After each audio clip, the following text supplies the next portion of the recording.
કેમ છો મિત્રો? મજામાં? રવિવારની સવારે ફરી એક વખત હું આજે આપની સમક્ષ હાજર થયો છું. ગઈકાલે એટલે કે શનિવારે અમારે મિત્રો સાથે એક હોટલમાં જમવા જવાનું થયું અને હોટલમાં જમવા ગયા પછી લગભગ અમે 5-6 પરિવાર હતા. પરિવાર સાથે દીકરા દીકરીઓને અમે બધા સાથે હતા અને જમવા માટે ગયા. જ્યારે હોટલમાં પ્રવેશ્યા અને જમવા માટે અમે ઓર્ડર આપ્યો. ત્યાંનો જે કેપ્ટન હતો કેપ્ટનને બોલાવ્યો અને પછી બધું જમવાનું ઓર્ડર લખાવ્યો. એટલે એમાં લગભગ 3-4 પનીરની સબ્જી હતી મેઇન કોર્સની અંદર. એટલે પછી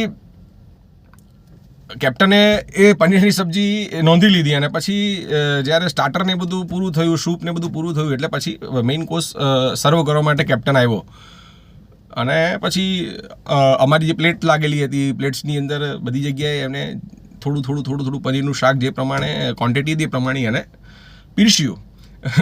પીરસ્યા પછી ખાવાનું ચાલુ કર્યું, જમવાનું ચાલુ કર્યું અમે લોકોએ. અને પછી મેં પૂછ્યું કે ભાઈ આ જે તમારી થાળીમાં આપણી જે પ્લેટ્સ છે એની અંદર 3 પ્રકારની પનીરની સબ્જી છે. હવે જે મને ફાઇનલી કહી આપે ને કે આ કઈ સબ્જી, આ સબ્જીનું નામ શું છે, આ સબ્જીનું નામ શું છે અને આ સબ્જીનું નામ શું છે, જો પ્રોપર તમે મને કહી આપો ને તો આ બધું બિલ મારે ચૂકવવાનું. નહીંતર પછી સોલ્જરી તો હોય જ ને, કારણ કે બધા સાથે ગયા હતા. એટલે મિત્રોનો મેળાવડો હતો પરિવાર સાથેનો.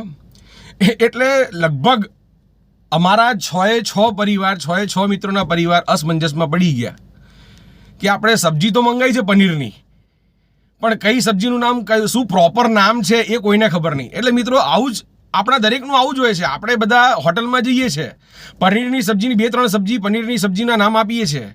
પછી જે વેટર લઈને આવે, વેટર જે બોલે કે આ પનીર પસંદા છે, આ પનીર બાલ્ટી છે, આ પનીર ટિક્કા મસાલા છે, આ પનીર આ હૈદરાબાદી છે, આવું એ નામ આપે ને એટલે આપણે માની લેવાનું. ટૂંકમાં આપણા ગુજરાતીઓને કેવું, અંદર પનીર હોવું જોઈએ, પનીરની આ શાકમાં પનીર હોવું જોઈએ, તો જ આપણને ખબર પડે. કેટલા એક્સપર્ટ્સ લોકો ખાવાના શોખીન છે એ લોકોને ખબર હશે, પણ જનરલી 70% પરિવારોને, 70% ગુજરાતી લોકોને બહુ ઓછી ખબર હોય છે કે આ પનીરની કઈ સબ્જી છે.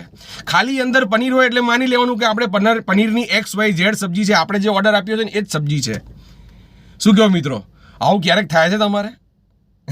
હે ને? કરી દો તારે શેર. જો આવું થતું હોય ને તો એવા બધા મિત્રોને શેર કરો. ક્યાંક ને ક્યાંક તકલીફ તો થાય જ હોટલમાં ગયા પછી.